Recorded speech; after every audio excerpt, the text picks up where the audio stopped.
wanted me to become part of what they were doing, and for me to become a member of the CFR, and offered various business opportunities for me to get involved in, and for me to not take up the fight or the battle that I've been taking up in the past. To drop that idea, because what was the point of my fighting for the people, right? So I had a friend, Nick Rockefeller, okay, who was one of the Rockefeller family, and he, when I was running for governor in Nevada, he came to me, introduced himself to me through an attorney, and we became friends. We started talking about things, and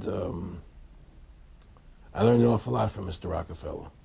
And one of the things that we used to talk about was the ultimate plan of the banking industry, what they wanted to accomplish. And the goals of the banking industry, not just the Federal Reserve System, but the private banks in Germany and England, all over Italy, all over the world, they all work together. They're all central banks, and they're all part of the Communist Manifesto. Central banking is one of the major planks of the Communist Manifesto. We talk about America being a capitalistic country, but yet at the same time we have a central bank that plans everything for us, right? And the graduated income tax is another plank of the Communist Manifesto, right? So right there you have two major planks of the Communist Manifesto that have been brought in because of the Federal Reserve System, okay? So the ultimate goal that these people have in mind is the goal to create a one-world government run by the banking industry, run by the bankers, and they're doing it in sections. The European currency, the euro, and the European Constitution is one part of it. Now they're trying to do it in America with the North American Union, right? And they want to create a new currency called the Amero, right? And the whole agenda is to create a one-world government where everybody has an RFID chip implanted in them. All money is to be in those chips, right? There'll be no more cash. And this is given me straight from Rockefeller himself. This is what they want to accomplish. And all money will be in your chips. And so instead of having cash, anytime you have money in your chip, they can take out whatever they want to take out whenever they want to.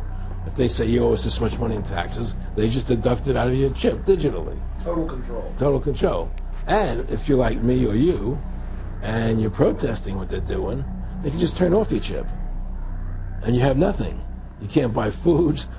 You can't do anything. It's total control of the people. And that chip's connected to a database that has your purchasing records, what you do, what everything. you sell. Everything is in there, And so they want a one-world government controlled by them, everybody being chipped, all your money in those chips, and they control the chips, and they control people, and you become a slave.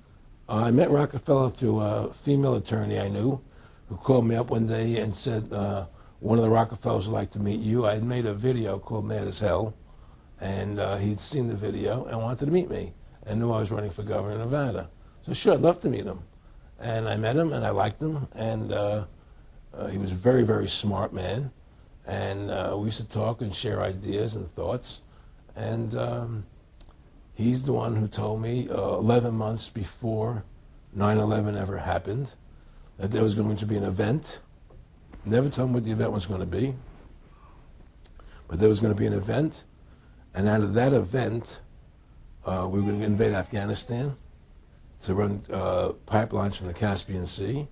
We were going to invade Iraq, to take over the oil fields, establish a base in the Middle East, and make it all part of the New World Order. And we go after Chavez in Venezuela. And sure enough, later 9/11 happened. And I remember he was telling me how you're going to see soldiers looking in caves for people in Afghanistan and Pakistan and all these places. And there's going to be this war on terror, which is no real enemy. And the whole thing is a giant hoax, but it's a way for the government to take over the American people. He told you it was going to be a hoax. Oh, yeah. Oh, yeah. There's no question. He says, there's going to be war on terror. And he's just laughing. There's no... Who are we fighting? I mean, why do you think 9/11 happened and then nothing's happened since then? Do you think that our security is so great here that these people who pulled off 9/11, who were able to, can't knock down another plane. Come on, it's ridiculous. 9/11 was done by people in our own government and our own banking system to perpetuate the fear of the American people into subordinating themselves to anything the government wants them to do. That's what it's about, and to create this war, this endless war on terror. And that's why and that was the first lie. And the next lie was going into Iraq, an endless war on terror without any real enemy. That you can never define a winner. There's no one to beat. So. All right, I'm gonna close out the video of this video right here, because the point was made that I wanted. It's lucky on my voice. I'm a little sick, but I got a couple scriptures that I'm gonna get, just like 3, and just close it up. But first, I want to give all praises unto Yahweh, by Hashem Yahushua, by Hashem Rakakadash. Double honor to the apostles and elders of Great Millstone. Shalom to you, brothers, pushing truth all over the earth. Now, this is Aaron Russo having a interview with the dude from InfoWars. His name is Alex Jones, for you guys don't know who that is. Now, at the beginning, he was going on to talk about inside jobs of the American government and stuff, but the point what I wanted was at the beginning, where he was mentioning about the mark of the beast, and at this point, it's very clear and very evident on what it is, which is the microchip. For the other people that's teaching that it's philosophies and it's white Christianity and it's not a physical mark, it's completely going off, man. And for the people that's following them, whether because you want to go against a certain group that teaches it or whatever the case may be, you going off, because it's clearly a physical mark. And when you go into the word charagma, which is right here for this Revelation 13 and 16, the word right here is charagma. And when you go to the definition, all the definitions are literally physical markings. So when you go into and we know that the blue letter goes off sometimes, it's not 100% correct, but right here, let me read the scripture first. Let me read it, and then I'm gonna go into it. Revelation 13 and verse 16, and he calls all, both small and great, rich and poor, free and bond, to receive a mark in their right hand or in their foreheads, and that no man might buy or sell, save he that have the mark, or the name of the beast, or the number of his name. And from a video I did not too long ago, where the one on the news where the dude had the chip, and he was opening doors at his workplace, he was buying snacks from the vending machine and all that stuff. That's the same exact thing that he's saying in this video, because they're going into a cashless society. That's their goal. And to replace the cash, what is it going to be? It doesn't make no sense for them to replace cash with a philosophy.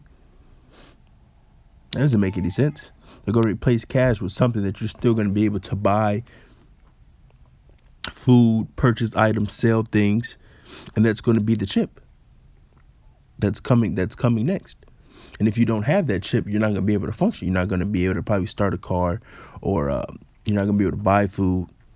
You're not going to be able to function in society without having that mark. And let's go to the word.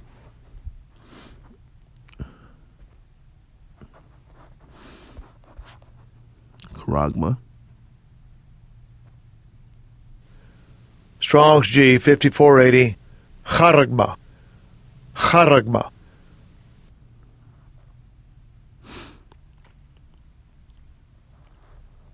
Let's look at these definitions. Every single last definition is a physical mark. So where did they get the philosophy from? Something that, where did they get the white Christianity? A stamp, an imprinted mark of the mark stamped on the forehead or the right hand as the badge of the followers of the Antichrist. And we know that there's many Antichrists. There's not just one person that's going to arise and be that one person. The mark branded upon horses. Thing carved, sculpture, graven work of idolatrous images. All physical markings. So where does this philosophy come in? And people like to, and when people bring up this scripture, then other groups like to jump around and try to find another mark in another scripture and say, see, this is not a physical mark. But that's not charagma, some of the marks that they go to. And then they try to do that to try to prove their point on how the mark of the beast has to be a non-physical work. So I'm gonna get 2 more scriptures and we'll close it out. It says, Job, excuse the background noise.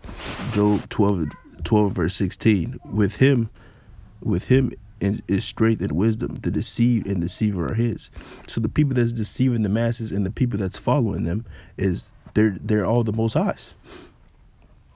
And we're here to tell you that the mark of the beast is not no philosophy. It's an end time prophecy. It is nothing to be played around with, because this is a very serious thing. And the people that's going around telling them it's not, the chip is going to have a lot of blood in their hands, because they're going to cause people to not to take the chip, and because the people are going to believe and follow them, and they're going to be held responsible. Just like we'll be held responsible if we're not telling you the truth, if we're not pushing this word. According to Ezekiel the 3rd chapter, Ezekiel 3:17, I made thee a watchman into the house of Israel, and all that stuff. Just paraphrasing.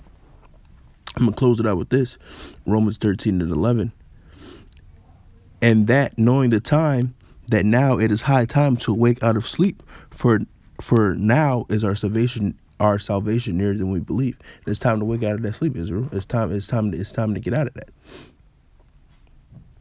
It's time to stop following those dumb groups that's gonna lead you astray, that's leading the sheep astray, because they don't have the truth. You hear following groups that say they don't have the 100% truth. They don't have the truth. Why are you following them if they don't have the complete truth? You want to know the whole truth and nothing but the truth. And those other groups is not gonna get you nowhere, but you being confused. It's not about, the truth doesn't care about how you feel. It's only about the truth. No matter how you feel about it, no matter how much you might like it or how much you might not like people or others, it's not all about that, man. It's strictly about the truth. If you can't deal with that, it's not for you. With that, I'm going to close up. So I'm going to give all praises unto Yahweh, by Hashem Yahushua, by Hashem Kadash. Double honor to the apostles and elders of Great Millstone. Shalom to you brothers pushing this truth all over the earth. Stay strong, Israel. We almost out of here. And I'll catch you guys in the next lesson. Shalom.